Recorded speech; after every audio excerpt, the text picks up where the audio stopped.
Good afternoon. Welcome to HL7's Da Vinci Community Roundtable. Today's session is a transformative trifecta and end-to-end prior authorization journey. My name is Alix Goss, and it is my pleasure to moderate today's Community Roundtable and to remind all of us that we engage in these forums under HL7 antitrust policies to ensure appropriate collaboration and information sharing.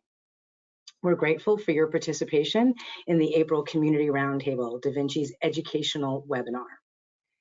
Today's agenda launches with program updates, including an overview of burden reduction use cases. This use case overview sets the stage for this month's implementation presentation. Our user success story is from athenahealth, Availity and Humana. Straight from the Spotlight Theater at HIMSS 23, this national payer, EHR vendor, and health information network will share lessons learned from their collaborative development of an end-to-end prior authorization process, leveraging the Da Vinci burden reduction implementation guides. Today's presenters include Jocelyn Keegan, HL7 Da Vinci Program Manager and Payer Practice Lead at Point of Care Partners, Susan Bellile, Principal, Clinical Solutions at Availity, Amy Mattingly, Director of Utilization Management, Interoperability Product Management at Humana, and Gillian McCabe, Director, Product Management, Authorization Management at athenahealth. We've included time to take audience questions at the end of the webinar. Please use the question function in the GoToWebinar panel throughout today's webinar to submit your questions.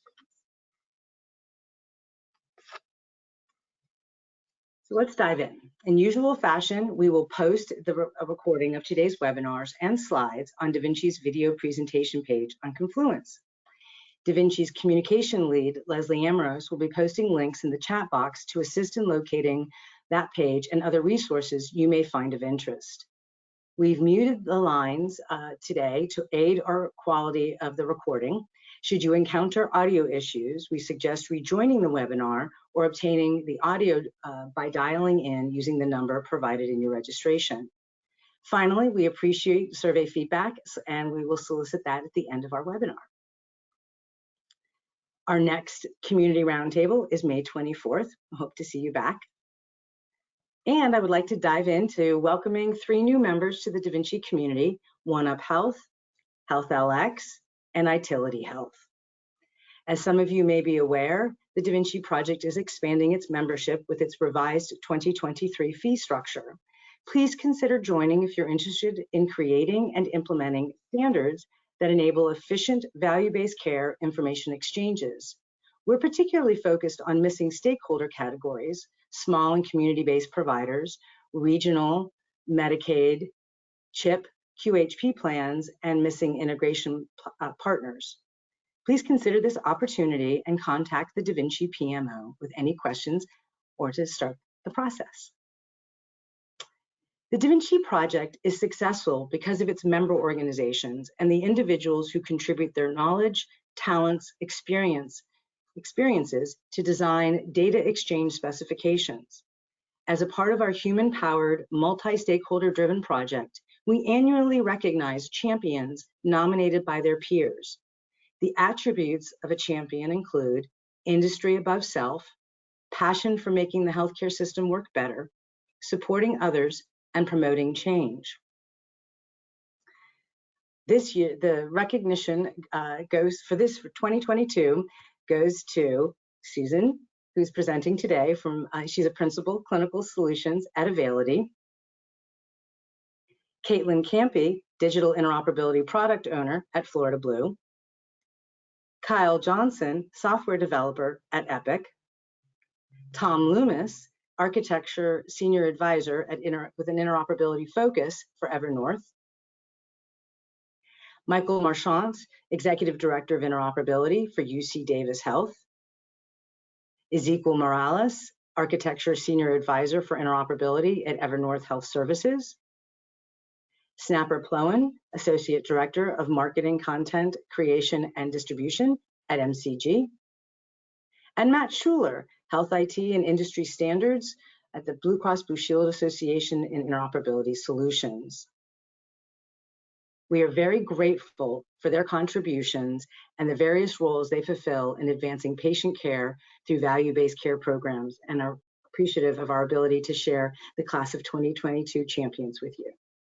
Please consider, as you work with the industry Da Vinci community throughout 2023, the champions you may wish to nominate. Let's dive into some news. It's been a busy season for our federal partners as they've released 4 notices of proposed rulemaking in April that I think of particular note to bring forward. The Office of the National Coordinator has released their Health Data Technology and Interoperability Rule, or HTI-1. The Office of Civil Rights has released the HIPAA Privacy Proposed Rule to modify use and disclosure privacy standards. And CMS has been busy with their payment rules. I'd like to just showcase a little bit of the HTI-1 rule, which this is particularly relevant for our community with electronic health records usage. And the comments are due June 20th on this rule that seeks to implement provisions of the 21st Century Cures Act and make updates to the ONC Health IT Certification Program with new and updated standards, certification criteria, and implementation specifications. The proposed rule includes multiple requests for information to inform potential future rulemaking. RFI topics include electronic prior authorization, lab interoperability, predictive decision support interventions, and advanced FHIR capabilities, among others that span parts 170 and 171 of the regulations. Implementation of the 21st Century Cures Act requirement to establish an electronic health record, reporting program, condition, and maintenance of certification as a part of the certification program is extensively addressed in this proposed rule, along with updates to ONC's information blocking regulations, including a proposal to add a trusted exchange framework and common agreement, or TEFCA, condition to the revised and renamed manner exception. There's also provisions related to application programming interfaces that further support the secure movement of information between health IT systems. And in particular, I'd like to note the new and revised standards and certification criteria include updating the United States Core Data for Interoperability Standard, USCDI, from version 1 to version 3. There are a lot of changes that are going to be happening there, and from a Da Vinci perspective, we will be participating in HL7's process of formally responding and providing comments in time for the June 20th submission. There's some exciting events coming up we'd like to tout right around the corner on May 6th. It's HL7's Connectathon. It's the FHIR testing event, and it will be held in New Orleans over a weekend and flows directly into the May Working Group Meeting Plus. Both of these events will be held at the Hilton New Orleans Riverside. For those of you who may not be familiar with work group meetings, or WGMs, they provide HL7 international work groups a chance to meet face-to-face to work on standards, as well as the opportunity to network with industry leaders from around the world, while also providing invaluable educational resources for the health IT community. In addition to our typical working group meeting approach of advancing HL7 standards, this work group meeting will include presentations and breakouts on the role of policy in the advancement of healthcare interoperability standards and development and adoption. This is a terrific opportunity to bring your policy and business colleagues to an HL7 working group meeting so they can better understand the interplay of standards, policy within the United States and internationally as it fits with business. This is a virtual, there's a virtual option as well for the keynote session. Day one is very much level setting in understanding what is FHIR, why it matters, why industry groups coalesce as accelerators. And I'm looking forward to delivering the keynote with Dr. Chuck Jaffe, HL7 CEO, and I'll be presenting in my role as the chair of the HL7 Policy Advisory Committee. Day two is very US realm focused with extensive federal participation and various updates such as Argonaut, FAST, Da Vinci, and Gravity and Karen Alliance accelerators. There's a terrific lineup of speakers, including Mickey Tripathi, Steve Posnack, Alix Muggy, and many more. Day three spans fire's use across the globe by highlighting international initiatives as well as the Center for Disease Control's use of fire in public health. And there'll be sessions related to international patient summary, digital identity management, and social drivers of health. Thanks to the event's hybrid approach, there will be an amazing lineup of international speakers rounding out our federal partners. For example, World Health Organization, German Agency for International Cooperation, Pan American Health Organization, Digital Square, and more. We'll also, for the members for Da Vinci that are in attendance, we'll have a project meeting at 3:30 on Wednesday, May 10th.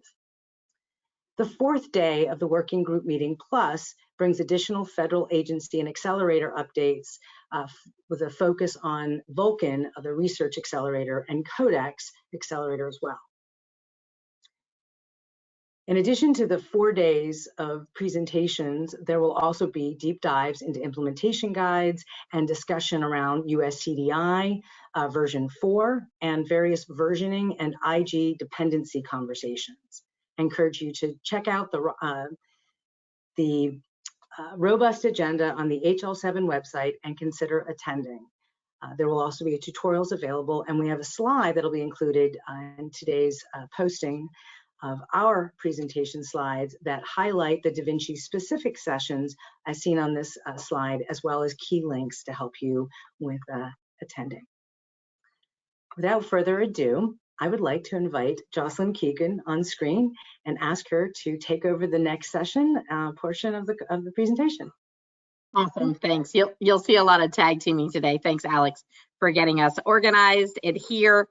Coming out of HIMSS, I'm just going to say Godspeed to all of you that are bouncing into this week. I know like many of us on the call are. It was great to see everybody last week. So I'm going to do a quick recap just on what happened at HIMSS last week since we last met.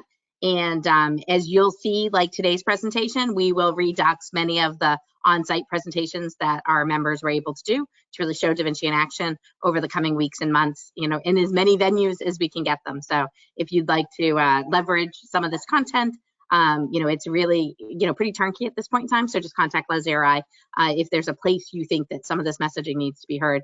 As you can see, you know, we really canvassed, you know, from the big stages to the little stages to panels to booths, you know, across the floor of HIMSS. And the conference rooms at HIMSS over the last week. There were over 30 presentations, demonstrations, panel discussions. I think that, to me, we saw sort of the conversation, I think, of course, with the rules, both on the ONC and CMS side, really get a focus like we hadn't seen at HIMSS. And I would say it was the most normal conference we've been to, I think, sort of coming out of the pandemic. It really felt sort of pre-pandemic like, and sort of the energy, I think, across the floor. We definitely are seeing people doubling down, getting real, incorporating into their product roadmap and their talk track, sort of leveraging the building blocks that have come out of the 21st century cures. And increasingly, and I think you can see that just on the footprint of members from Da Vinci that were willing to get up on stage and talk. And I would say increasingly, without involvement from us from a PMO perspective, the folks that we happened upon that were out telling their story about how they were leveraging not just Da Vinci tools, but really the FHIR APIs in general, and getting success out of them. So that was encouraging. I think there's a little bit of a sea change of, you know, sort of the, I think of a gardening analogy that you plant something, then it creeps and then it leaps. I think we're moving towards leaping when you think about sort of the storyline that's happening. Of course, lots of TEFCA content and increasing interest, I would say, from the emerging QHINs about how they're going to be FHIR ready, which I think is exciting for us. And of course, AI was all over the place in ChatGPT and where things were headed. But I think underlying in a way that we didn't see in sort of the first wave of AI sort of buzz in healthcare IT is that recognition that the quality and the content needs to be normalized and clean in order for the AI to really provide value. And over again, sort of just, I think, a really great tone to sort of pragmatic approaches. I got to sit in on the AMDIS HIMSS pre-conference on Monday because Viet and I participated in a panel there on reducing burden. And it was really great to just hear people talk about using the tools that are available to us, older tools and newer tools, to really come up with little ecosystems of improvements that they're sharing across the industry, and many of those incorporating things like the FHIR APIs. Do you want to flip me to the next slide, Alix? Yeah, so when we think about sort of one of the things when we were reformatting sort of how we were going to do community roundtables this year, one of the things we really focused on was being able to make sure that you guys also were getting a view as to the progress of the program. So I'm just going to do a couple highlights, and we'll tag team as a PMO throughout the year to make sure that you're getting those sound bites of progress around, what's happening with the underlying guides and in their move through both the publication process, but also the adoption process. So a few highlights for today on sort of what's changed on the dial since you guys last saw it. Actually, Alix, why don't you stay on the dial and I'll just talk to this slide. So I think that the first one is CDEX. We continue to make really great progress. In addition to CDEX officially publishing, we were a little backlogged behind the R5 version of FHIR, just from a process perspective back in March, but where it's officially published as an STU2 with really all of the functionality that we baked in over the last year or two. We're really hard at work at looking at the examples. How are you using CDEX? Which roles and actors? Which content sets are you looking for? And so if you've got folks in your organization that are picking up CDEX and using it, interested in using CDEX for specific business problems, come back to the calls. We were literally in discovery, and I think we really want input from folks about how and where they're using this API, and making sure that we're being thoughtful about what that example set looks like. What does it mean to actually create an example? And sort of setting the standard from a FHIR API perspective around this example set under CDEX. So super excited about that, and a good place to get engaged and to bring your SMEs, your CMIOs or your folks that are dealing with HEDIS and STARS today, that really make sure that we sort of get these examples right, and learn from the people that are sort of further ahead in the curve. Secondly, patient cost transparency is actively in discovery around phase 2. And so we're in requirements gathering there as well. Those calls are at 11 o'clock on Friday. Definitely come and participate. CDEX is on Wednesday at 2 p.m. Eastern, if I didn't say that. We're fully into ballot reconciliation and getting ready to publish the next version of PDEX, which is an STU2 as well. That continues to mature. We're always, I think, pleasantly surprised at sort of the spread of this guide in production across partners. People going ahead of the payer-to-payer requirement and starting to use that functionality, but also just starting to share payer clinical data out to partners, whether it's patients or whether it's providers. And so those calls are at 1 o'clock.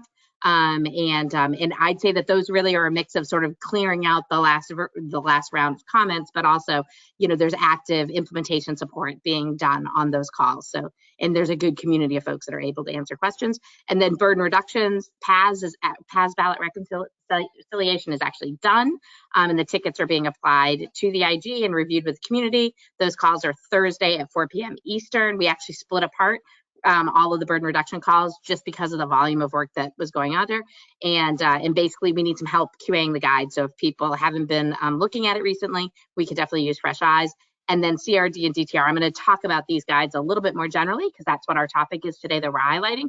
But just, we're basically clearing up to get to publish there as well. And there's still active discussions happening and starting to actually implement and apply basically decisions from those discussions to the actual CI build, the current build of the guide. So go check it out again if you've been away from it for a little bit. And then those calls are at 11 on Wednesdays and Friday at noontime Eastern time. And I think we're on target to do a June publication. Member attributions also wrapping up ballot reconciliation. Those calls happen every other Wednesday. And if you didn't get a chance to listen to last month's community roundtable or some of the other presentations, I think ATR is such a good utility. If you're not using it today to help sort of pre-penned a lot of your transactions, I would recommend taking a look at it. And we'll be moving on to the next version of that guide, once we get through publish. And then one other update I think that's worth making is notifications now meets quarterly. And that's really, I think we're sort of pace setting against R5 and the use of subscriptions, but we want to make sure that for folks that are using notifications or want to learn more about it, there is a community call until we sort of get to that next phase. I'm guessing second half of this year, we'll start to look at where we're headed with notifications based on demand signals from the market, but also from, where sort of use of subscriptions is headed in the industry. And the next meetings, and you'll see on the next slide, there's a meeting June 7th, September 6th, and December 6th. We'll update that pace as needed as we go forward. And with that, I'm just going to do a quick drive-by of the actual timeline. If you ever want to know sort of what's on track to publish when or go to ballot, take a look here. I think this is important when we think about who the voting members are in your organization, so you know when we're going to ballot with stuff and when we expect to publish. And, you know, we'll tweak this throughout the year, but this is really the 2023 version of the roadmap, and it seems like it's pretty solid in where we're headed through the, you know, as we sort of get crazily enough to the midpoint of the year. I feel like we're on track and the community continues to participate and we continue to be able to resolve things sort of at the expected pace. Alix, can you flip to the next slide? This is just a summary in there. We're not going to go through this today, but just a reminder, you can always find Da Vinci use case calls through the Da Vinci conference call sign up, the HL7 call center. I always tell folks sometimes that page is a little slow. So if you're clicking on it and it's not coming up, walk away, refill your water, get yourself coffee. When you come back, it will be available. I know that that's part of the infrastructure the HL7's hard at work to upgrade as part of their overall sort of systems upgrades that are going on. And then this next slide I'm actually really excited about, and I'd like to give everybody a homework assignment today. So we have always been publishing sort of on a quarterly basis, sort of a Harvey Ball view, a chart of who's implementing from the Da Vinci membership, which of the guides, really since the beginning of the project, just to show, you know, often because these are pre-production releases, this is, you know, you guys doing your dev work out in the industry, you know, sort of a little bit more publicly you would a regular product release, that people are hesitant to sort of say I'm live or I'm working on something. So we've always sort of quarterly allowed people to share, hey, I'm working on this, this is what stage I'm at. We made a decision this year, I think because of the volume of implementation that's underway now, we've sort of gotten to this tipping point with the rules in place, people are asking questions about who's live, the membership agreed to create an interactive version of that. It is not pretty. We will work to make it prettier, but just to really give people a footprint. So you've got a clear idea of what organizations are working on, what guides, and what stage they're at. And then if they're willing to put a contact person in place for each of the orgs, we're always happy via the support email address, the Da Vinci PMO email address to help you find somebody if you're trying to connect with a particular organization. But the other thing that we did in pushing this public is make it available for anyone in the community that's implementing to add a row for themselves. It's self-reported. This is the honor system. You know, please don't give us grade inflation, but I'd love to see a footprint from each of you that are out implementing and working on these guides added to this list, because we field a lot of questions about who's doing what for real, working on which use case. And so we're really answering a question, I think, from the community and from our members to really help this self-selection, you know, while we're waiting for sort of more mature, automated ways for discovery to happen in the future. So if you aren't listed here and you are actively implementing, whether you're a provider, a vendor, a payer, we want to see you on this list. So please feel free to add yourself. If you need any help, again, reach out. We're more than happy to walk you through Confluence 101. And with that, I'm going to switch over really quick. We're going to do a quick breeze through the burden reduction implementation guides. We actually did a deep dive on these back in January. So if you haven't had a chance, it's definitely worth, I think, listening to the walkthrough that Bob Dieterle, who's our SME, our subject matter lead on burden reduction for us. He does a really great detailed review of the guides, and also in conjunction with what is in the proposed rule. We did that back in January. We're going to do a little bit of a mountaintop today on the guides just to refresh in case people are coming new. And then I'm going to talk a little bit about what's changed, I think, since January. So the first thing I guess I would say to you is, you know, we set out early on in Da Vinci to really figure out how to automate prior authorization. And we got wide agreement in the community that it was way more than just submitting a prior auth like you do with a traditional 278 today, and that the 278 was intrinsically part of the process.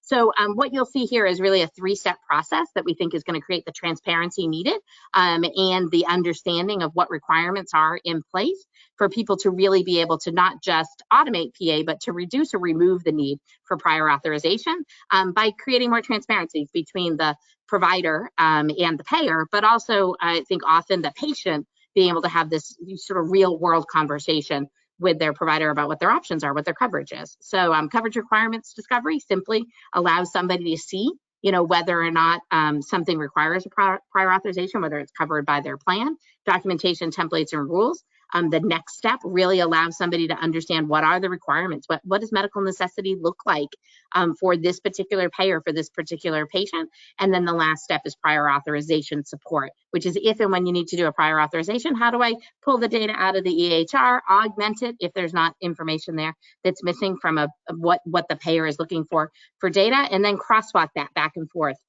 in and out of the 278 on behalf of the the provider, and then on the payer side, so that we can get a fully automated end-to-end workflow. I'll do a quick footnote here that there are members of the Da Vinci Project that are operating under an exception to the HIPAA requirement for the 278. Members of Da Vinci are able to participate in that, so I'm more than happy to talk to folks about that offline. And so we do have end-to-end FHIR applications, and I'm sure the ladies today will talk to you a little bit more about how they're handling that crosswalk as part of their solution as well, and the conversations will lead up to it. Alix, if you can flip to the next slide.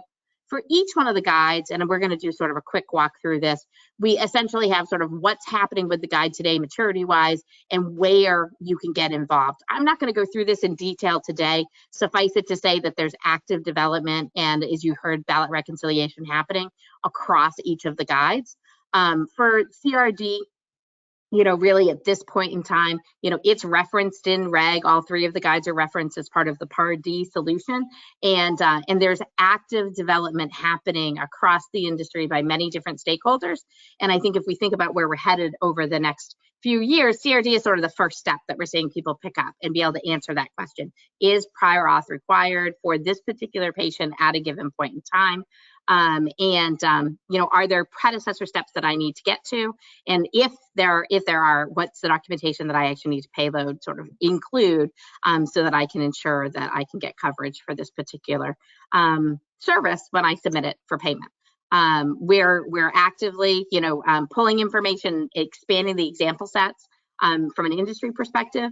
And we're going to flip, actually, Alix, I'm going to have you flip straight to DTR if you don't mind. There's in the version that you'll download, there's actually some interstitial slides in here that talk in really detailed specifics about what each step of the guide is doing. We won't do that today because that'll partially be covered in today's presentation, but also you'll have it offline for your use. For DTR, this is really that ability to say, how do I start to actually share and create transparency about what the coverage requirements are for a particular patient at a specific time at a particular location, and create that transparency into what is actually the med necessity, at the patient level for a particular service.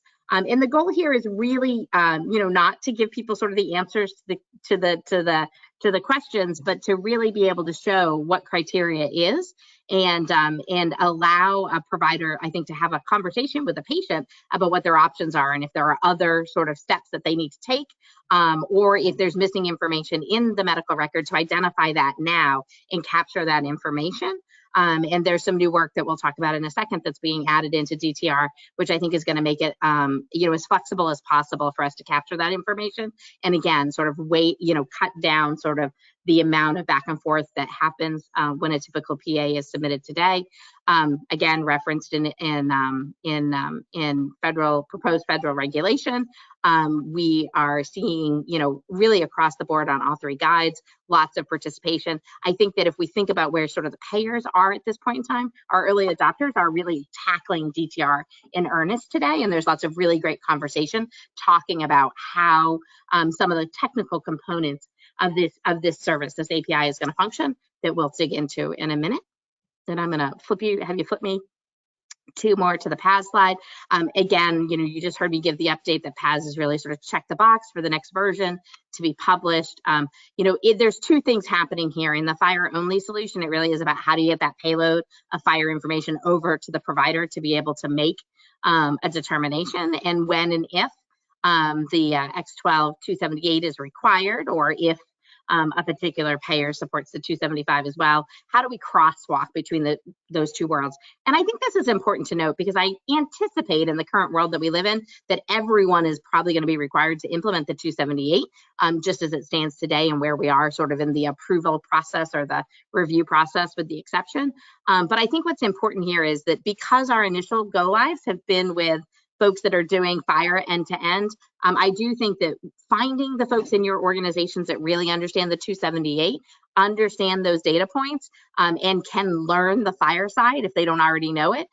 We really want to exercise, if we're looking at the timeline everybody's at for implementation, I think finding people to help exercise the crosswalks that we've worked collaboratively with X12 and with the Da Vinci team, I think is incredibly important to sort of get eyeballs on that real world use of it, across different scenarios, across different care pathways. I think it's really important that we get folks. So if you haven't been participating or your EDI folks haven't been engaged in the prior auth project, this would be the time, I think, to start really picking up these artifacts and using them, I think, in a real world scenario, and starting to do that data analysis so that we can make sure that we're interrogating these to the level that they need to be, sort of as we start to look at our regulatory timeline.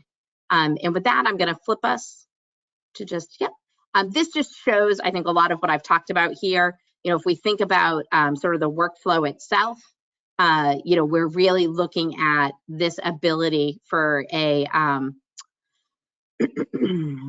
ability for the payer and the provider to automate where possible, and to allow the systems to be as automated as possible. Today, typically what's happening is somebody's submitting a 278 and then they're waiting and they're polling for a response, right? Is it done? Is it done? Is it done? By leveraging the Fire API infrastructure here, we're really eliminating sort of that need to sort of be waiting and watching, and making it more of a real-time interaction. And then the last slide I think that we're going to talk about today for prior auth is just what's been happening since we last met in January to talk. And I think there's a couple of things. The team has been working to upgrade and update the needed changes with the R5 release of Fire happening.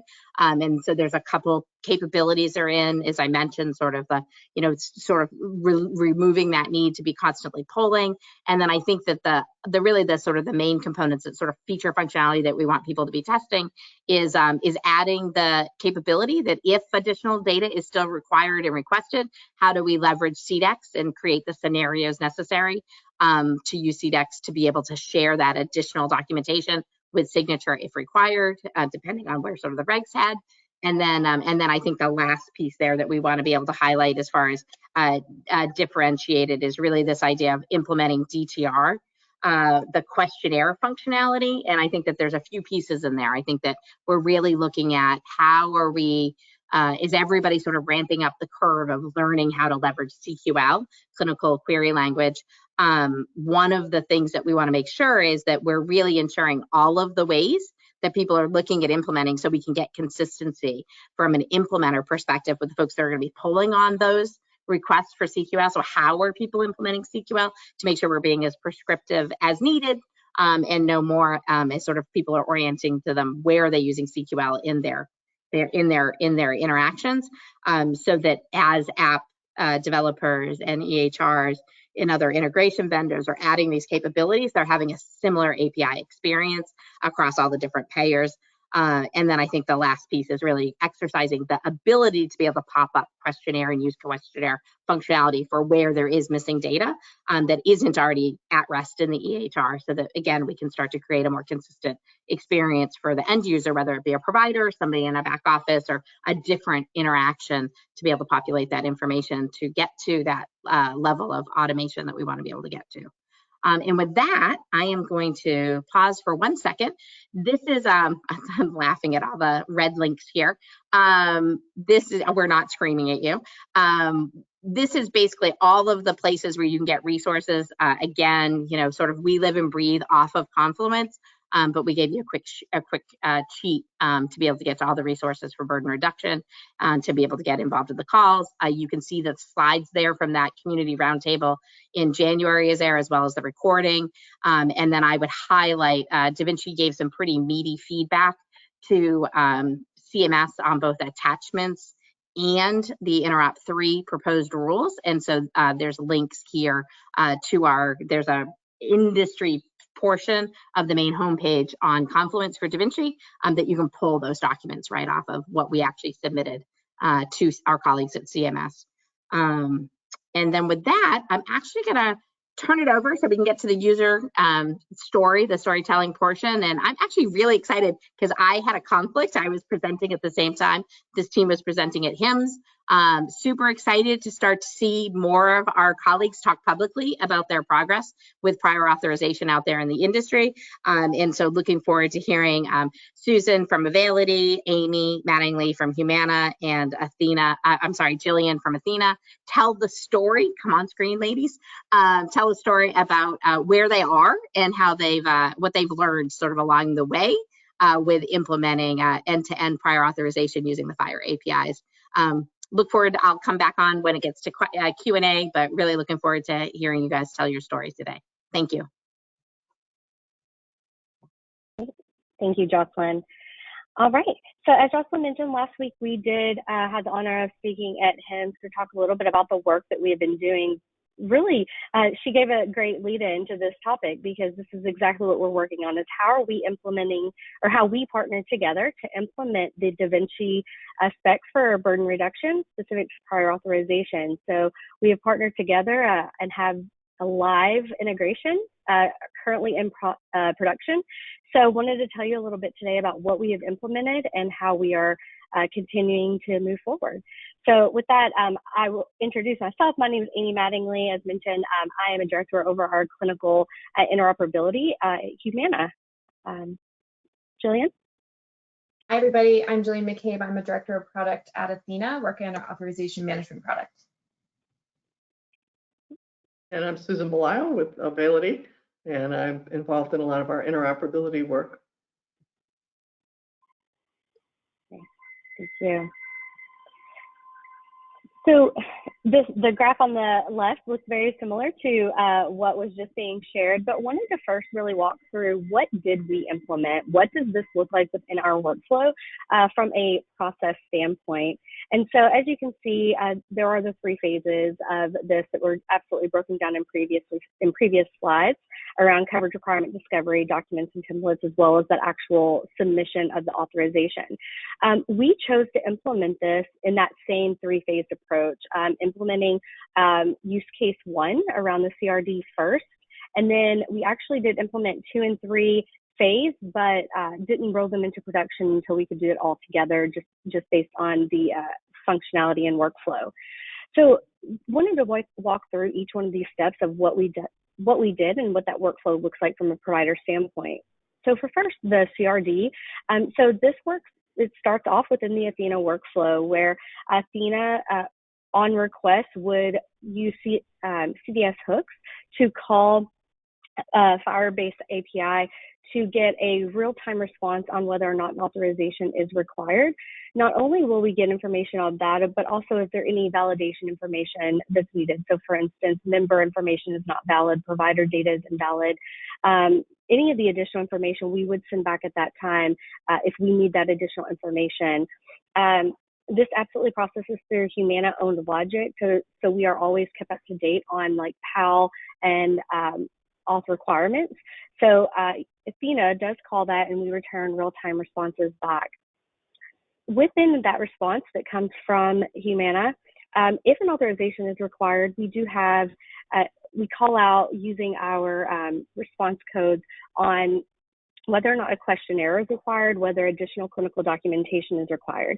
If questionnaire is required, which again was talked about a moment, there's actually a URL that is provided real time to the provider, which accesses Humana Smart on FHIR app, which the provider can complete real-time data into that information and be stored within the Humana systems for later usage. If we say that an authorization requires, or that submission will require attachment and clinical documentation, that gives the Athena user the ability to collect the additional information to have it ready for when the authorization gets submitted. So step 3 within this process, if the provider completes the questionnaire, if they get the attachment information, they would then provide all of that data, process it through a FHIR bundle to Availity. As mentioned, absolutely we would love to move forward with FHIR as being the primary usage. However, we do know that today with the compliance requirements, X12 is required. that X12 translation. So this is where Availity comes in and has been a great partner to really use that FHIR bundle that's submitted from it's from Athena, and convert that to X12 so that we can process it through like any other transaction that we receive. Humana receives that X12 translation from Availity, process it through all of our existing logic, and we'll also at that point take in the attachments as well, apply the clinical questionnaire information that was previously completed and apply it to that authorization to determine whether or not there is an auto approval based on medical necessity, or whether there is a pen that needs that additional review from a nurse or physician. That response, whether it is an approval or a pen, does return back to Availity. Availity then provides that back to Athena so that it can be updated within the provider workflow. One of the additional items that we did implement within this implementation, we actually have implemented where when the nurse within the Humana system updates the authorization from a pending status to either an approval or denial, we will send a real-time response, again, via Availity back to Athena so that the provider has that information real-time in their workflow. So that's a work of what we've really implemented at this point. Again, we are in production with this information today, or with this functionality today, with a small subset of users. But I wanted to pass it off to Gillian to give a little more of an overview on what this looks like from a provider experience and workflow. Thanks, Amy. We can go to the next slide, Alex. So now you're getting to see a little bit what it looks like from the provider standpoint. So given the workflow that Amy just described, where information is being exchanged back and forth between Athena and Humana via Availity, the screens that you see here show certain use cases and the way that we're actually surfacing the information directly to the provider. So one of the big value elements of the solution that we've implemented is that it is directly integrated within the provider workflow. So we're really meeting the provider where they already are. So within Athena Clinical's athenahealth EHR, the provider can document their orders as they normally would. They'll go ahead and sign their orders. And once that order is signed, that's when we'll actually initiate the process that Amy just walked us through. That information obviously flows down through the process.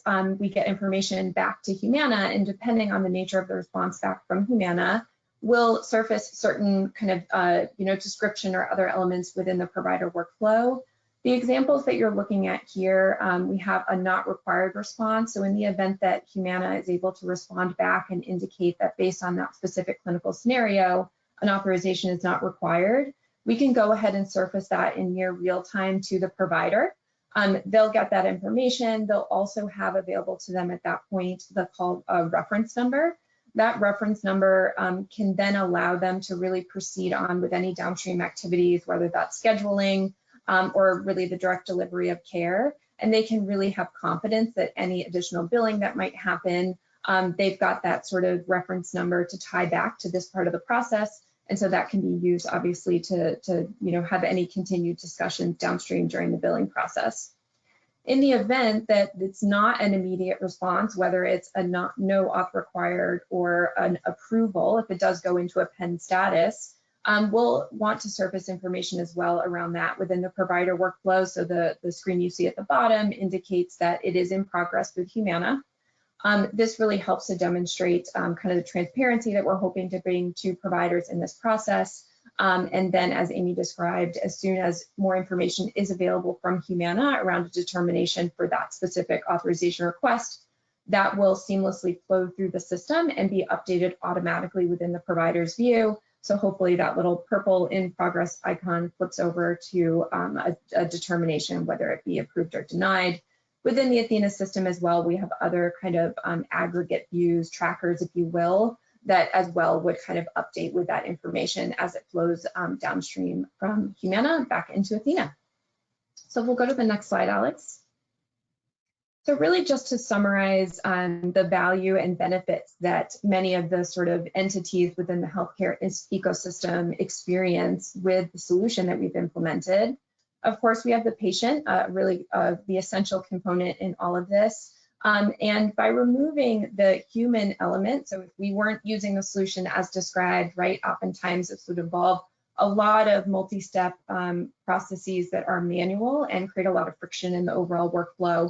And by using the solution that we've implemented, it really creates an opportunity for improved accuracy and timeliness for the patient, with creating that direct connection between the provider and the payer. For the provider, as I just described, the solution is embedded directly into their workflow, so we're actually not asking them to change anything. Hopefully, we are, of course, reducing the burden that they experience in attempting to gather this authorization, whether they themselves are pursuing it or their staff is pursuing it. And we're not asking them, of course, right, to change anything in their workflow. And it's difficult, of course, as we know, to get providers to change their workflows. We burden them with quite a bit. So this is really a big win from the provider standpoint. From the EHR standpoint, having that common auth reference number that we obtained back from Humana really allows us to create traceability in the system.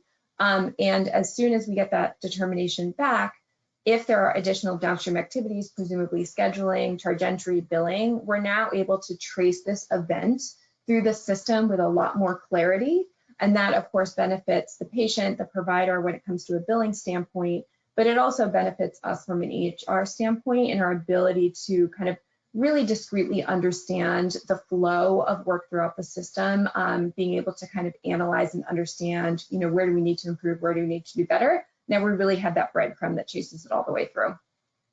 From the payer's perspective, being able to gather the clinical details upfront in the process with the right level of robustness really does improve the overall efficiency of the process. So it removes what could be kind of a back and forth between the provider and the payer by getting that clarity and getting those details upfront in the process, hopefully generating not only improved accuracy, just making sure you have all those details, but really improving on the timeliness as well. And I think I'm handing it back to Amy for the next one. Yep, absolutely. So within this is absolutely new functionality. This isn't something that's really been tested and gone through. So we really have a lot of lessons learned within this that we've actually been sharing back to Da Vinci and others as we've run into items which we're really trying to figure out how to address. But the number one item that we've really realized is collaboration is key and essential in this type of arrangement. All three parties had very involved, very detailed conversations, talking through workflow, talking through expectations of one another. And without that, there's no way we could be successful in this rollout. So a little bit more in detail around the various areas that we really felt are critical in order to succeed. Understand. So seek to understand, as Gillian mentioned, that workflow. You know, our goal is to improve the process, not to have any hindrance in the existing functionality. So in making sure that what we implement and where it gets implemented makes most sense to prevent any burden on the providers, the EHRs, the payers, et cetera, making sure that the full end-to-end workflow is known. Seek to really identify and agree upon SLAs, any key metrics. So what do you view as a success of this? What are you looking to gain out of it?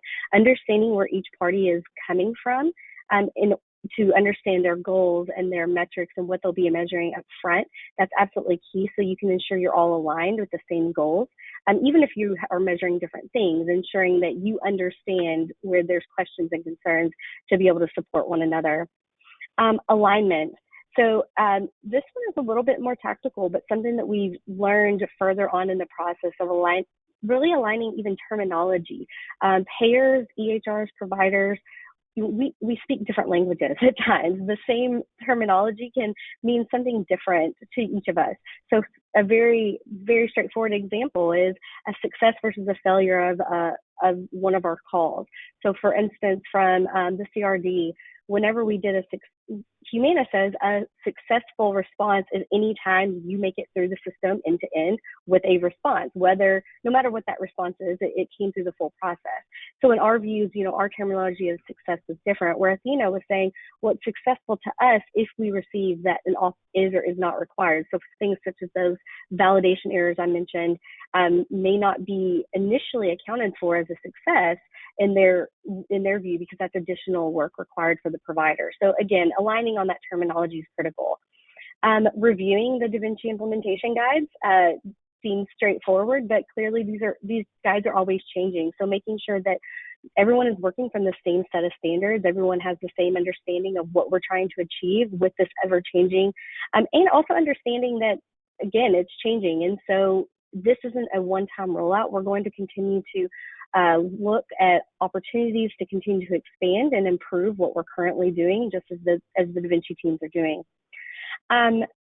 A unique identifier, this is absolutely critical in ours. What we found is, whenever you're doing this process from the actual coverage requirement discovery, connecting that to the questionnaire, that URL that is present up front, making sure that that is also then connected on down for the actual submission and the reference information, ensuring you have a unique identifier to bundle all of the various transactions together. Again, as Gillian mentioned, for the transparency and the tracking of the workflow. So that is absolutely critical. And one of those things we learned very early on is there must be a unique identifier to track for each transaction along the way in order to bundle them in the end. And then lastly, but definitely not least, probably one of the most important things that we've learned is around data considerations. So we all have the X12 standardizations. That is absolutely something many folks are aware of. However, that data is not always available within the EHRs. Providers may not have some of the information that's available. And so within FHIR, some of that data may not be available, but within translation from the FHIR transaction to X12, it is required. So making sure we understand what data is available on each side of the equation, and does it meet the minimal specs that is needed in order to proceed. So I'm going to turn over to Susan to talk a little bit more about some of these data considerations. Thank you, Amy. And just by way of example, we picked one of the topics that we had a lot of collective discussion about, which was the service type code. So service type code is really an X12 concept. It's what's called a situational field in the 278 transaction, but it's a field that's important and required by a lot of payers, either for making their adjudication decisions or for routing the transaction, the auth request, to the appropriate place. There's not a universally accepted mapping of, certain CPT codes are always in this service type. It's really a unique concept to itself. And not every payer accepts every one of the service type codes that are in the universal, X12 list of service type codes. On the EHR side, this is not a concept that, particularly when you're in the clinical functionality, getting ready to place an order, this is not a concept that really has meaning or exists there. The provider staff who do prior auths on behalf of providers typically have, I'll say, learned that concept and know how to create that service type code to submit it to a payer.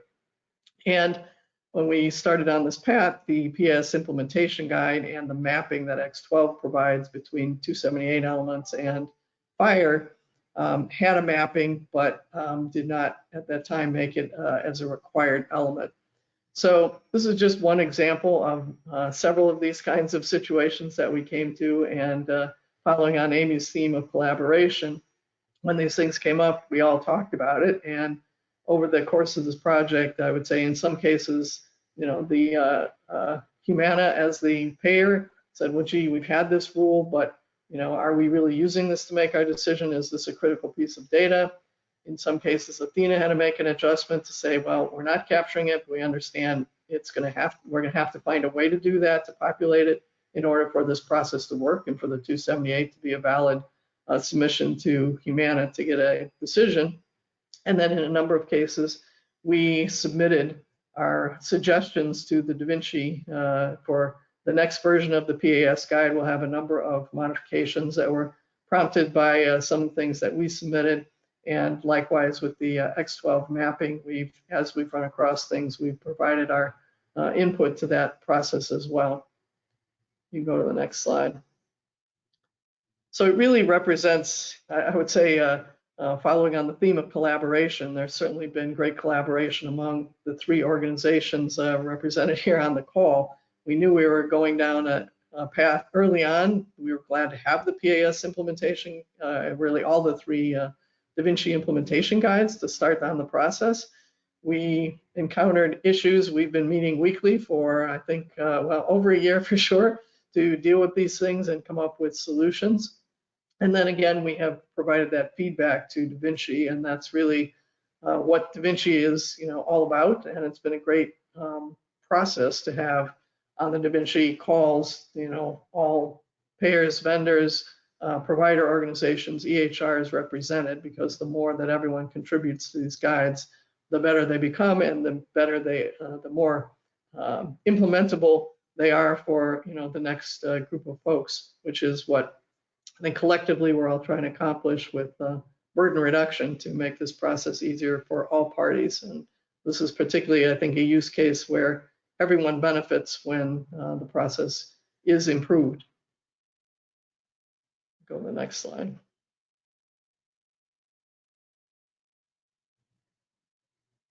So Gillian, I think this is an update from you on our status. Yeah, I'll chime in and others can chime in as well. So yeah, so I think as we kind of framed at the get-go, we are in production today. So it's really been an exciting process collaborating with the whole group over the last year plus. And we are on track for a general availability within the Athena client base for authorization management coming this July. So a lot of conversations, exciting milestones happening, over the course of the last couple of weeks and months. And we look forward to going GA in July.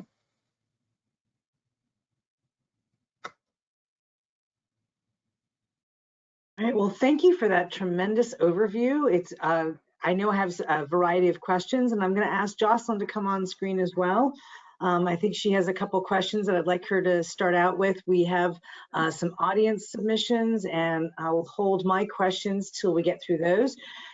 So Jocelyn, do you want to kick us off? Yeah, I'm like a proud parent, like preening over here, like how exciting this is, what you guys have been able to do. I want to emphasize, Gillian, before we get into the Q&A part of this, is can you sort of amplify for folks in the audience that maybe aren't as familiar with Athena, what it means that you're going to be GA, and maybe talk a little bit about the breadth of coverage that you've got from a service level perspective? Because I think with you being a cloud-based vendor, I think that this is really exciting for us when we think about sort of volume. Yeah, so in terms of the breadth of coverage, the nature of the kind of engagement that we have for this current deployment covers our Humana Medicare volume. So it's specific to our Humana Medicare volume. And the authorization management product is actually a premium product offering at Athena. So it is not something that will be available to our entire client base, but those clients that do choose to opt into our premium authorization management product, for those clients, for those patients that are Humana Medicare, that will be the volume that is flowing through ultimately once we hit that GA milestone. That's awesome. And I think what's really important here is both emphasizing the incrementalism to the work that we're doing, but also the power of, once it's live, layering and additional services, additional populations is really powerful, right, as we're learning. So I have a couple tactical questions that I'm going to morph in with some questions that came from the audience. I think one of the things that came up as you were presenting, Amy, was sort of this ability for someone to get notification that the status is changing. And maybe this is Gillian, both you and Amy. And does the end user get notified if the status changes? And then I would tag on to that, because I know this is high value for providers. Is there some sort of proof or a footprint when they ask for something and it said that no auth is required, sort of for proof for folks later down the line based on their criteria? Just from a usability perspective, I'm interested to know sort of how far you guys have gotten there yet on both those fronts. So I will talk in terms from the payer side, and then of course, yep, Gillian from the provider workflow side. So to answer your second question first around the tracking. So absolutely, whenever there is a call to our CRD service, we actually create a documentation record within our Humana clinical systems that state this is what was sent to us and this was our response back. Therefore, there is that tracking mechanism. That actual what gets created is, we call a call documentation record, which is just that tracking mechanism. That number is returned back to Athena. So, and that is actually, when I was referring to the unique identifier earlier, that is what we're using as the unique identifier to connect and to bundle all the transactions together. In terms of the first part of your question around the status, so we absolutely are pushing it back. So we already did have some async functionality using a 278 asynchronous transaction is what we use in order to push that back. It is a 30-minute delay from the moment that we change from a pended to an approved or denied status. Before we send it, the main reason is you don't want someone to accidentally change something to approved and mean it denied and send the wrong status. So if once a status has remained unchanged for 30 minutes, we auto submit that again through Availity directly to Athena. And my understanding is that gets updated within the Athena system. So I'll let Gillian talk a little more about that experience. Yep, exactly. So as those statuses become available from Humana and they're pushed back to Athena via Availity, we'll go ahead and surface that within the workflow that the little boxes there that have those kind of colored highlight status icons. That will surface within that kind of widget that's embedded within the clinical workflow. And then as I alluded to, there's also some kind of roll-up tracking dashboards that will clearly highlight that sort of, hey, Humana's come back with a response. This is the response, and you can kind of proceed with the next step as you need to. I do think one thing that is interesting for, to think about on the provider side on the long term is like, ability to sort of even get more fine grain in the status updates is something interesting to think about. I think the way that the implementation is scoped currently, it's at the right level, but you can go even further, right? In terms of like, maybe it goes into a certain status with Humana perhaps, and you could highlight that downstream to the provider. So it's interesting to think how the improvements of transparency can even kind of build and grow off the implementation that's designed today. Yeah, and get richer in the description. Go ahead, Susan. Just to fill in, Jocelyn, as Amy said, the communication comes to us in a 278. We're using the FHIR subscription process with Athena to be able to communicate those updates. So that's great. That's awesome.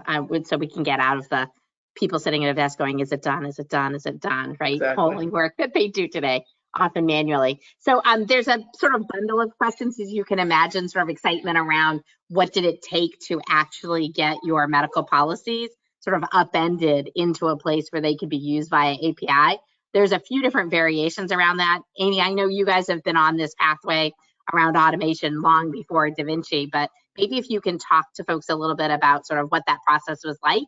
And I don't know if you want to speak to any specific vendors or are comfortable doing that, or whether you're doing sort of that work on your own. What did it take to essentially be able to create an interactive, mature way to interact with your medical policy as an API?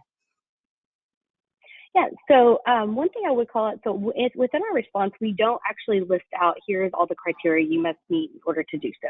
So I do want to make that very clear. We are not responding today with a clear, you must complete X, Y, and Z in order to be approved. Because this is outpatient, Humana has actually, we have had questionnaire logic that we internally maintain. And so when I say questionnaire logic, it is medical necessity driven questionnaires based on medical policies that we use, whether it's MCG criteria or other criteria we have developed throughout the industry. We have built that out. We've actually had questionnaires as on their own live for about 5 years that help drive the information.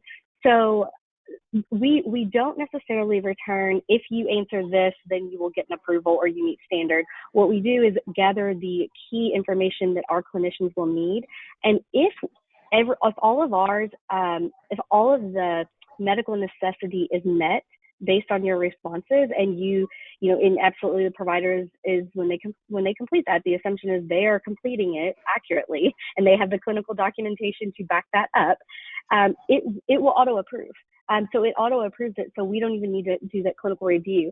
However, if we don't have all of that, that is our medical policy, that will then result in the clinical review. Again, this is outpatient today. Currently, the inpatient process can absolutely be used. We don't have that questionnaire logic built out today for inpatient. We are looking at vendors such as, various vendors, many of which we talked to at HIMSS last week, to build out the inpatient logic. But today, the authorization can still be submitted today with the clinical attachments, et cetera, within the Athena workflow. But we're not going to trigger the questionnaire like we do with the the outpatient. And I think this is really important when we start talking about the maturity of different organizations. You know, Humana has gone on the road, and I think a lot of the fact that they were leaders on the pharmacy side, which really is modeling sort of that internal questionnaire capabilities, really much longer than I think a lot of the payers out in the space to get to real end-to-end automation with the 278. So it's great to see you sort of be able to build on that. That's fantastic. I'm going to ask maybe a question broadly, but I don't know who sort of is best in the weeds to be able to answer it. If it's when we think about sort of the data that is necessary, the ability to be able to get the information out that you needed, you know, what's the gap of missing information that wasn't already at rest in the EHR? You know, was there a big gap in sort of what's considered, you know, the US core sort of expanse that we're looking at? And did you have to do a lot of extensions or expansions to be able to get to, you know, data? And then what type of data, you know, are there patterns to sort of what was missing as far as being able to get the right information into that payload? I can speak to that a little bit. So I wouldn't characterize it as like robust gaps in the data that was required to kind of facilitate the process. Though I do think, you know, in the example Susan walked us through, that STC code really kind of like, you know, took us for a little journey as we tried to understand sort of like, what is this data point? Like, you know, really understand as the three organizations, like, how is this relevant? You know, who's the sort of expert on it, like, you know, at the practice, who would be facilitating some of these activities if this were to be done kind of through a manual process via a portal. And so it did take a little while as these sort of one-off instances came up to really unpack it as a team and figure out sort of where this is relevant and how to proceed forward. I think one of the challenges on the EHR side was, you know, in a world in which we're trying to reduce the burden of the providers and provider staff, you identify a field that is a gap, and then you have to get the data, you know, from somewhere, right? Trying to avoid, you know, cramming more into the provider and provider staff workflow was something that we obviously debated a lot on the Athena side. So that, I think, is one of the challenges that emerges, is that ultimately, to facilitate this process, you need to have the data. And so, you know, making sure that you've got, you know, good, solid workflows for the providers today, you know, that are enabling the capture and storage of these things, even if it's not directly within either an ordering or authorization management workflow, the EHR needs to have the structure set up so that they can kind of pull and gather where they need to, get that plugged into the process and send it downstream. And what about the quality of the information about the particular patient to be able to identify that they were a plan that was eligible to do this workflow? Yes, another great question. So that is something that I think is a challenge within this overall process. Data integrity, as you know, throughout all of healthcare, right? Data integrity is an incredible challenge, and so we do see cases where, you know, member ID, you know, not correct, right? Right. And that presumably is coming from an upstream, you know, perhaps front desk workflow in which we're just not getting it accurately. So I do think these processes do fall victim to sort of the age-old upstream data collection challenges that we all have to navigate. I do like to think of it, though, that it just further reinforces the need to invest in those upstream processes. So then I can kind of go knock on the door of my partners and say, hey, like, we still need, you know, insurance card capture, like there's more reasons to do it downstream. That's awesome. Susan or Amy, anything you guys want to add there? I would add one additional, and really just to give another example of exactly what Gillian said in terms of data integrity. So, you know, there are issues even down to provider data. So something as simple as, you know, Athena may not have provider 10, provider MPI for who they're referring to, the treating, the facility, et cetera. And so if you think of what current process looks like, current process for Humana, you know, over 80% of our authorizations, actually I think higher than that, come in through Availity. So a provider who's in Availity is searching our provider directory when they're submitting an authorization, so they don't have to know that information. So that's an example of something that Athena has had to look at, making sure that their provider data is accurate so that they can pull for that 10 MPI. And then at a larger scale of, they may have the data, but is that really how we're contracted? So for instance, they may have the individual 10, the individual provider MPI or individual provider 10, yet we have that group contracted at the facility level, and there's a mismatch in provider data. So that there are absolutely some efforts there. That's actually one of the things Humana is really looking into, is how we can develop an API that to call our provider service, so that we're not guessing. Because, you know, to be very honest, I didn't realize starting this journey 3+ years ago with other EHRs and other vendors as well, that they didn't have that data. You know, to me it was, well, you should have the provider information, but the more and more we talk, why would they have until now? So I think that is another key example of the type of thing that we're still working through. And Susan, it all works great once it gets to you, right? It's a secret sauce in the middle. Exactly. Right. How No, are we doing? Oh, go ahead. The data is uncovering these things, and that's what we have a lot of discussion about. And as we've added, you know, a broader group of providers from Athena side and a broader scope of types of authorizations, then, you know, that's when these new things pop up and we realize, gee, here's where we're having a unexpected, you know, response or a data mismatch. So I think it's important to always talk about sort of the butts and seats opportunity. Like, what did it take you to get people to actually turn on and test for you? Can you guys maybe give a little bit of color about sort of maybe how hard or easy it's been to get providers to interrupt their workflow and experiment with you on something new?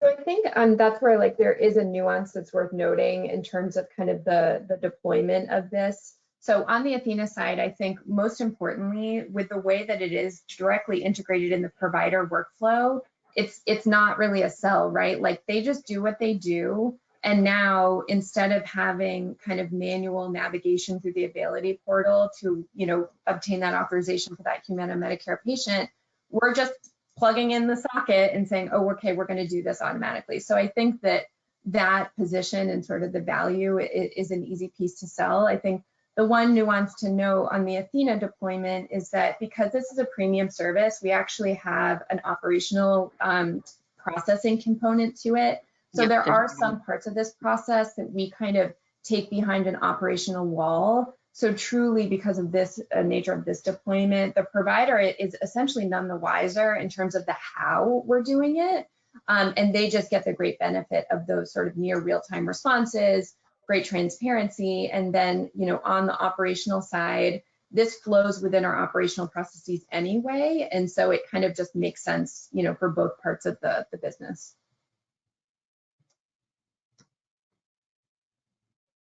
I think we've covered all of the questions, Alix. Did I miss A couple of them, but I want to dive a little more into the high fidelity data aspect of it, and I want to actually bring that back a little bit to something that Jocelyn said earlier about the buzz theme of AI that was at HIMSS, and I know that Hans, who's on our steering committee for Da Vinci, has talked about the concept of harnessing high fidelity discrete data in one of our prior webinars, and it's been a theme even within the Da Vinci discussions around proposed rules, and this idea that they're humans who are capturing data along the way that don't always understand how it's going to be used later on, and so that earlier workflow comment from Gillian, and I think it's like the next generation of data usability challenges that we're going to get into. And I think you're really, this trifecta of the untold story is really discovering what does this mean from the payer to the provider with the vendors in the middle that are really helping to connect the humans that need to get to that level of patient care that we really want to achieve. And so I'm appreciative of the comments so far, but I'm wondering if you have any more sort of lessons learned or next phase objectives that you may have around that data capture and the high fidelity that you want to leverage for the automation capabilities of your medical necessity provisions, or really even that ease of workflow for the providers, or ultimately getting to that transparency for the patient that may be checking their portal to know, hey, what's going on with that prior auth, or checking their phone because they've got an app. In terms of, Susan, did you want to go in? No, go ahead.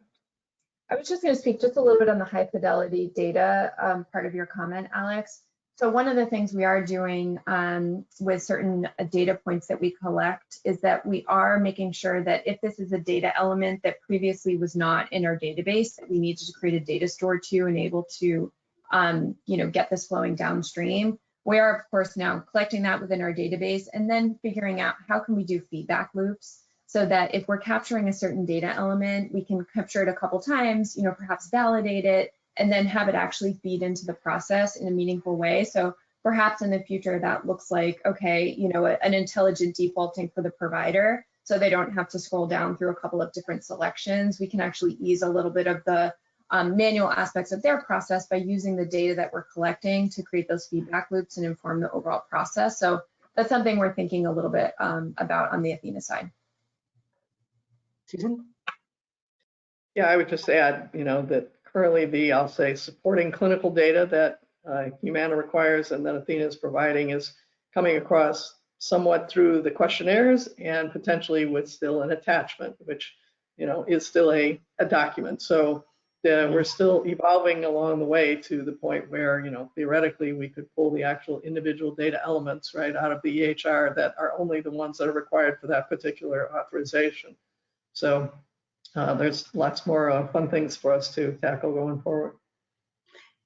Yeah, so one of the things that you trip into, and you know how near and dear attachments is to me, you talked about that payload and the document aspect, and I think that there's a theme and a thread throughout the questions that I'm seeing as a theme, which is we've got discrete data, we've got that's data capture sometimes, we've got medical policies that need to be like automated to really work in this API environment. I'm curious about how that also ties in with the CDEX, clinical data exchange, especially as we start to think about the world of Interop 3 and attachments sort of coming together in the next generation of discrete data payloads that can be parsed out by systems. I'm curious, either from a Humana perspective, do you want to talk about the automating the policies perspective and the clinical data needs that you need coming through that either clinical quality language or through, clinical query language or through like a document payload? How's that working in your environment to be able to actually know how to automate your policies for utilization management, but then also work with these different use case implementation guides? So I'll say it's very early on. So what are we doing? We are having a ton of conversations around how we can utilize natural language processing. So we have a lot of work ongoing with NLP in order to identify and AI technologies here at the Humana side of taking that clinical documentation, even in the current format that it's coming in, and trying to align with our medical policies that we're using, our guidelines that we're already utilizing. Again, we are looking a lot at the vendors, at various vendors to help us do that who may have already built some of this functionality out. I will be very transparent. I've not been extremely involved within the CDEX activities up to this point. I foresee that will be coming soon. I've read up on those. However, I've not been working on anything specific on my end. But I definitely think it just goes back to the amount of opportunity we have. Because we do have, again, with this functionality as outpatient, and I think 98% of our outpatient services can qualify for a questionnaire. We don't anticipate a ton of clinical documentation at this phase because we're hoping we gather most of that information within our clinical document, within the questionnaire component. But as we continue to expand within that inpatient specific work right now, I do see the need for this to absolutely continue to grow in order to make an impact. Anyone else have some comments on clinical payloads, discrete data sharing, and generating the policies in an actual API environment? I'm just going to say I'm really excited that what I heard Amy say was that they can get the raw data and manage to get what they need out of the raw data and not need to have an attachment. If I'm going to gloss, sort of summarize what I heard you say, at least on the outpatient side, right? Inpatient, of course, I think we've got lots to learn together as a community to do that. That's great. That's great to hear. Definitely in the works. I do want to call that out. Right now, it is absolutely dependent on manual entry into that questionnaire, but I think that's definitely the goal of this is so make it touchless. Absolutely. I'm going to do it. Oh yeah, go ahead. I'm just really curious about the fact that you're bringing the EDI world to the fire world. And what was that like for your teams? That, because people kind of have their swim lanes and they've grown up or they've been trained and educated in a particular technology or set of frameworks. And have there been any lessons learned for those who are steeped deeply in the EDI parsing world versus the fire API world? You know, myself and many of my colleagues, both Amy and Gillian, but also within my own organization, you know, we live and breathe in both. And yes, there are differences, and you know, we're certainly planning. We support both. We intend to and will be supporting both, I think, industry-wide for quite some time. But you bring up a good point, and I think maybe on Amy's on our lessons learned slide, spending the time to really understand fire, to look at the guides that we're building, to delve into really even the detailed discussions about some of these specific examples have educated us all in terms of, okay, this is how it looks in the X12 world, but this is how it looks, you know, in the EHR or in the fire resource, and, you know, understanding what that translation can be. But you're absolutely right. There are important differences, and but they can both be managed. So that's, you know, what we've been able to accomplish in this project. Yeah, I completely agree. As someone who's steeped very deeply in X12 early in her career, I am a proponent of it's an and there's space for all the standards in the community, because ultimately it's not about the standards or the technology. It's about patient care and the safety and quality of that care. So with that note, I would like to thank Amy, Gillian, and Susan, and Jocelyn for all their commentary and offerings today. This has been a tremendous opportunity for all of us to learn from your experiences and updates, and I hope you all have a wonderful rest of your day. With that, please complete the survey at the end of today's webinar, and we look forward to seeing you on May 24th. Thank you, Alix. Thank you all. You guys are awesome. Thanks.